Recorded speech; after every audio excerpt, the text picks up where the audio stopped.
اعوذ باللہ من الشیطان الرجیم بسم اللہ الرحمن الرحیم۔ مسلک امام احمد رضا فاضل بریلوی رحمۃ اللہ تعالی علیہ پر مکمل اعتماد کرتے ہوئے میں اہل اسلام کے سامنے ایک ضروری وضاحت کر رہا ہوں۔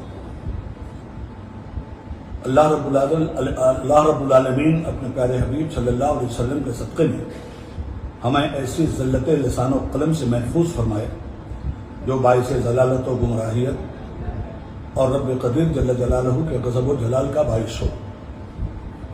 میں شریعت غرہ کا پاس لحاظ رکھتے ہوئے یہ بات واضح کر دوں کہ میں نے عرس مخدومی میں یہ کہا کہ شاہان بنو امیہ و بنو عباس نے اہل بیت اطہار رضوان اللہ تعالیٰ علیہم اجمعین پر ظلم اٹھائے۔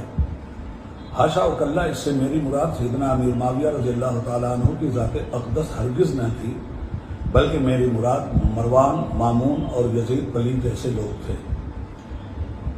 نہیں معلوم کہ کس طرح سے لوگوں نے میری اس گفتگو کو حضرت امیر معاویہ رضی اللہ تعالیٰ عنہ پہ محمول کیا۔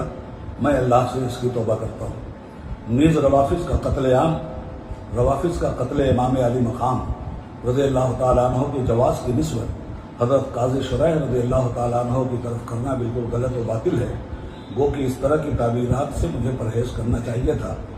یقیناً یہ اہل سنت و جماعت میں اختلاف کا باعث ہوئی۔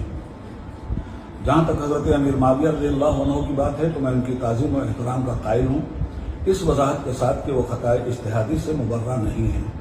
اس سلسلے میں میرا موقف وہی ہے جو امام اہل سنت اعلیٰ حضرت فاضل بریلوی رحمۃ اللہ تعالیٰ علیہ کا ہے۔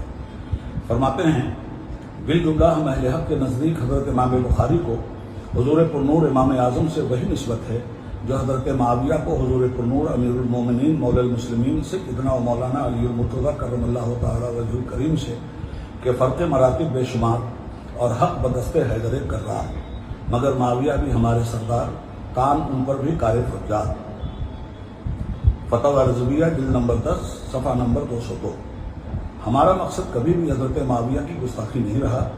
ہاں، جو لوگ ان کو بے خطا از خطائے اجتہادی اور حق بدست کہتے ہیں، ان کی تردید سخت لب و لہجے میں ہم نے ضرور کی ہے۔ اگرچہ میرا لب و لہجہ سخت تھا اور اس لب و لہجے سے جن لوگوں کو بھی تکلیف پہنچی ہے میں ان سے بھی معافی کا خواستگار ہوں۔ اس کے علاوہ حضرت معاویہ کو خال المومنین کہنے کے سلسلے میں جو کچھ کہنے میں آیا وہ خلیفہ اعلیٰ حضرت مفسر قرآن مولانا شاہ نعیم الدین مراد آبادی رحمۃ اللہ تعالیٰ علیہ سے منقول تھا۔ وَأَزْوَاجُهُمْ أُمَّهَاتُهُمْ، نبی کی بیویاں مومنین کی مائیں ہیں۔ سورہ احزاب آیت نمبر 6 کے تحت آپ رقم دراز ہیں۔ تعظیم حرمت میں اور نکاح کے ہمیشہ حرام ہونے میں اور اس کے علاوہ دوسرے احکام میں مثلا وراثت و پردہ وغیرہ کہ ان کا وہی حکم ہے جو اجنبی عورتوں کا، اور ان کی بیٹیوں کو مومنین کی بہنیں اور ان کے بھائیوں اور بہنوں کو مومنین کے ماموں خالہ نہ کہا جائے گا۔ خزائن العرفان۔ مگر مخلص احباب نے البدایہ والنہایہ، در منصور وغیرہ کتابیں بھی پیش کی، لہٰذا جو کچھ بھی میں نے کہا ہے وہ مفسر قرآن صدر الافاضل کے حوالے سے کہا ہے، تاہم اس سے بھی اگر لوگوں کو کوئی پریشانی ہے تو میں اس سے بھی رجوع کرتا ہوں۔ یوں ہی غیر انبیاء و ملائکہ علیہ السلام کے لیے علیہ السلام کے اطلاق سے متعلق اعلیٰ حضرت فاضل بریلوی علیہ رحمت اور حضور صدر الشریعہ نے جو حکم بیان فرمایا وہ حق اور ثواب ہے، اگرچہ امام بخاری اور دیگر اکابر سے یہ ثابت ہے اور نہ ناجائز ہے اور نہ حرام ہے۔ بہرحال میں اس پر کوئی بحث نہیں کرتا۔ فاضل بریلوی رحمۃ اللہ تعالیٰ علیہ کی فکر و نظر کے ساتھ میں نے اپنے آپ کو وابستہ کر رکھا ہے۔ یاد رہے، استغفر اللہ ربی من کل ذنب واتوب الیہ۔ یاد رہے کہ عقیدہ اہل سنت کے مطابق میرا بھی اپنا عقیدہ یہ ہے کہ اہل بیت اطہار اور صحابہ کرام میں سے ہر ایک کی تعظیم و توقیر لازم و ضروری ہے۔ جو ان میں سے کسی کی شان میں بے ادبی و گستاخی کرے وہ ہرگز اہل سنت سے نہیں ہے۔ بحمدہ تعالیٰ میرے پیر و مرشد سرکار مفتی اعظم ہند اور استاد الکریم استاد العلماء جلالت العلم حضور حافظ ملت علیہ رحمۃ و رضوان کے روحانی تصرفات میری دستگیری فرماتے ہیں۔ اللہ رب العالمین مجھے ان بزرگوں کے مسلمات و تعلیمات کو جو در حقیقت مسلمات و تعلیمات آئین دین ہیں کے مطابق خدمت دین کی توفیق عطا فرمائے۔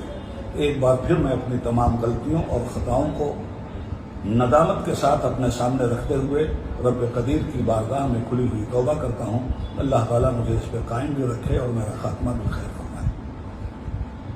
اخیر میں یہ عرض کروں گا کہ ہماری آڑ میں اشرفیہ کو مشق ستم بنانے والے ان ساری وضاحتوں کو بنظر غائب دیکھ لیں، اور آخرت کی بھلائی چاہتے ہیں تو اس طرح کی ریشہ دوانیوں سے پرہیز کریں۔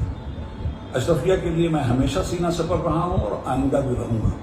اگر لوگ اشرفیہ کو مشق ستم بنائیں گے تو میں ان کی راہ میں ایسے ہی پہاڑ کی طرح کھڑا ہو جاؤں گا جیسے پہلے کھڑا رہا ہوں۔ مخلص معترض اس نوٹ سے مستثنا ہے۔